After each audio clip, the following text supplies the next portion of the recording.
Donc, Caroline, tu as pris la parole, mais tu la gardes pour la délibération 18. Alors, la 18, c'est dans le cadre de nos actions de sécurité routière. Il y a des intervenants qui viennent faire des animations dans les classes de CM2 et on propose la gratuité des repas pour ces personnes pour le midi. Comme ça, c'est pas nouveau, c'est chaque année Ouais, pareil. c'est pareil. Oui, pardon, Monsieur Fusone. Oui, puisque nous évoquons la gratuité dans les restaurants du troisième âge, qui dit troisième âge dit retraité. Alors j'aimerais revenir sur le dérapage d'un de vos élus, Madame le maire. En effet, le 14 novembre au Sénat, Monsieur Amiel, membre de votre majorité, a stigmatisé les retraités. Il a stigmatisé une partie des Pénois. Il leur reproche d'avoir du patrimoine, c'est-à-dire de s'être privé toute une vie, de s'être levé tôt pour acheter un bien, une maison ou un appartement afin de mettre leur famille à l'abri, ou simplement pour leurs vieux jours. Il a continué en expliquant que les retraités étaient, je cite, « de la génération qui laisse des dizaines de milliards d'euros de dettes à la France ». À la fin de son dérapage, il a été copieusement sifflé par les autres sénateurs. Pour votre information, la dette de la France ne vient pas des retraités qui ont travaillé et cotisé toute leur vie. Elle vient de deux choses que vous soutenez tous ici. Premièrement, de la loi du 3 janvier 1973 qui interdit à la France d'emprunter au Trésor et à la Banque de France et qui nous oblige à emprunter sur des marchés financiers à des taux prohibitifs.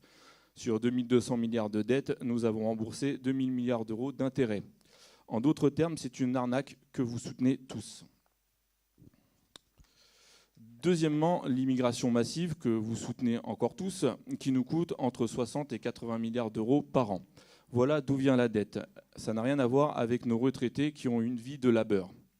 Étant donné que M. Amiel est élu de votre majorité et qu'il a jeté l'opprobre sur une partie des habitants de notre ville, considérant qu'il vous a directement pris à partie et stigmatisé, Madame le maire, mais ainsi que d'autres élus comme M. Bussy, Mme Martin, M. Pateau ou M. Bastard, nous voulons savoir si vous soutenez le gravissime dérapage de votre élu ou alors si vous allez prendre des sanctions et l'exclure de votre groupe.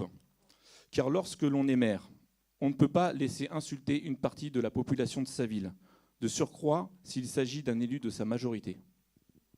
Je vous remercie de votre déclaration, nous l'avons tous entendu et nous pouvons passer au vote. C'est votre avis.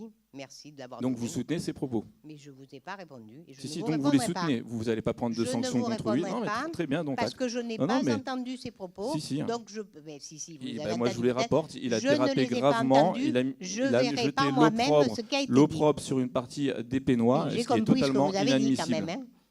Donc voilà. Donc nous passons au vote. Qui est pour? Qui est contre?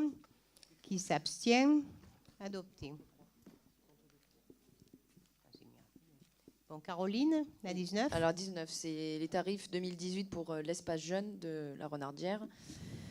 Donc pour la première tranche, donc c'est toujours au quotient familial. Hein. Pour la première tranche, c'est 16 € la semaine. Pour la deuxième, c'est 24 €. Et pour la tranche 3, c'est 35 €.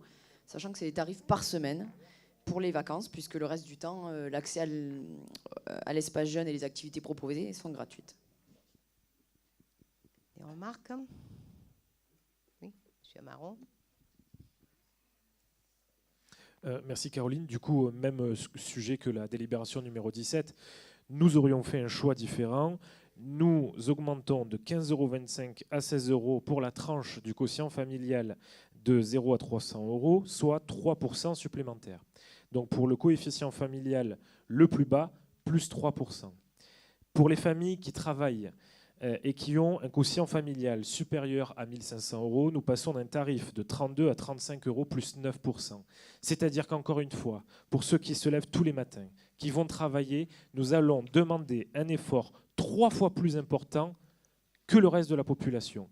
Donc nous vous demandons, encore une fois, d'augmenter sans doute les tarifs, mais de les augmenter de la même manière pour tous. Il faut arrêter de continuer à taper sur ceux qui travaillent. On a eu exactement le même débat et on proposait peut-être de ne pas augmenter la première tranche pour des raisons sociales et on s'est mis d'accord pour dire que ce n'était pas juste et que tout le monde devait contribuer à l'effort. Alors c'est vrai que quand on parle de petits chiffres comme ça, avec les pourcentages, ça paraît énorme, mais quand on regarde la tranche du milieu, là, les 24 €, ça fait une augmentation de 2 € pour la semaine, sachant qu'il y a 5 sessions de vacances par an, ça fait 10 € par an. Alors c'est vrai qu'en pourcentage, ça peut paraître énorme, mais voilà, pour le service rendu et les activités proposées, 10 € par an, ça ne me paraît pas énorme. 10 € pour l'espace jeune, X € pour la cantine, évidemment. X € Mais pour le bus, tout a un coût. X € pour ci, X € pour là. C'est pour ça qu'on a tenu à augmenter tous les tarifs pour toutes les tranches. Oui, mais on demande à ceux qui travaillent un effort 3 fois plus important qu'au reste. C'est pas faux. On peut souffler, hein, mais ce sont les chiffres. Oui, mais Après, c'est je bon. comprends que pour certains, quelques euros, ce n'est rien. Mais pour beaucoup, c'est beaucoup. Non, le problème n'est pas là, je l'ai dit. Il y a un problème de solidarité, comme vous l'avez dit vous aussi. Et donc, c'est un problème de fond. Bon, on n'est pas d'accord, on n'est pas d'accord. Bon, la solidarité, c'est tout. oui, sauf qu'à un moment donné, Ben aujourd'hui, oui, mais si il faut la mettre en œuvre quand même. si le pays pas qu'en ne- parler. Ah, parce que, ah oui, bah oui. Eh Non, mais oui. bien sûr. Bien sûr. Mais moi, ce que je propose dans ce cas-là, alors, c'est qu'on augmente de 20% ceux qui ont une tranche supérieure à 1 500 €. Mettons en place la vraie solidarité. Augmentons de 20%. Allez-y. Ça, c'est pas la vraie. Donc, c'est vous qui choisissez la bonne non solidarité. réfléchie. Non, mais je suis quand même Donc, étonnée parce oui. qu'on a eu on a eu le débat inverse il y a 2 ans. Vous insurgiez contre le fait qu'on a augmenté pour les plus petites tranches de l'espace jeune parce que ça faisait énorme. Et là, voilà, on a essayé d'équilibrer pour que tout ça soit le plus juste pour tout le monde. Et donc là, on a le débat inverse du débat que vous nous aviez donné il y a 2 ans. C'est pour ça que je suis un peu étonnée. Mais voilà. Mais il y a 2 ans, on augmentait de manière égale pour tout le monde. Oui, mais, on a augmenté pour tout le monde, mais vous vous insurgiez comme quoi c'était beaucoup trop, etc. Mais parce Là, on qu'on a essayé faisait- de faire le moins possible pour que les activités puissent continuer à tourner parce que tout a un coût. Vous étiez le premier à dire que chaque activité a un coût. Il faut que les gens sachent que c'est pas gratuit les choses. C'est sûr. Donc voilà, on a essayé de faire une augmentation progressive pour que on puisse continuer à faire des activités parce qu'on ne nous les offre pas. Et on a tenu exprès à ce que toutes les tranches soient concernées et contribuent à l'effort général, comme on dit. Mais tu as entièrement raison de rappeler ces propos. Et si on va jusqu'au bout, nous étions opposés au fait d'augmenter drastiquement d'un coup le tarif pour ces bas revenus-là. Nous avions demandé, et c'est ce que vous faites du coup, d'augmenter non pas d'un coup, mais petit à petit. C'est ce que vous avez commencé à faire. Mais on demande à ce que ce soit fait, mais pour tout le monde pareil. On ne doit pas tout le temps demander à la même classe, à la même partie Je de suis la d'accord population. avec toi, mais on parle pas de milliers d'euros, voilà. Oui, Mais non, mais je suis oui, d'accord, oui, j'en oui. fais partie. Je Mais peux 2 pas dire plus que 2 plus 2 mais plus 2 plus ça 2. nous paraît des tarifs très corrects par rapport à ce qui est proposé. Bon, on va passer au vote pour la délibération donc 19, qui est pour, qui est contre, qui s'abstient, adopté.